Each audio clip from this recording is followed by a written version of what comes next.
అందరికీ నమస్కారం. అస్సలాం అలైకుం. మైసెల్ఫ్ డాక్టర్ నూరి పరీం, మీ 10 రూపాయల డాక్టర్. ఇండిపెండెన్స్ టైంలో ఎక్కువ మంది తన ప్రాణాలు అర్పితం చేసింది ముస్లిమ్స్ మాత్రమే. ఆ టైంలో ఎక్కడికి వెళ్ళింది బీజేపీ, ఆర్ఎస్ఎస్, సో కాల్.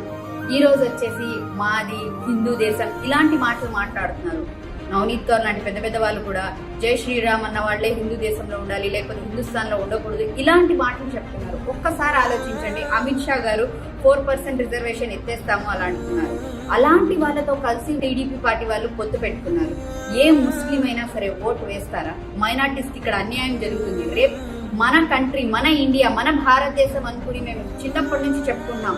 మాకే ఇక్కడ సేఫ్టీ లేకుండా పోతుంది రేపు ఆ పార్టీ గెలిస్తే. సో నేను ఒకటే చెప్తున్నాను, ఈ రోజు నేను డాక్టర్ అయ్యానంటే 4% రిజర్వేషన్ వల్లే.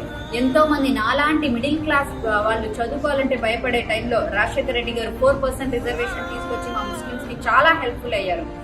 నేనైతే వైఎస్ఆర్సీపీ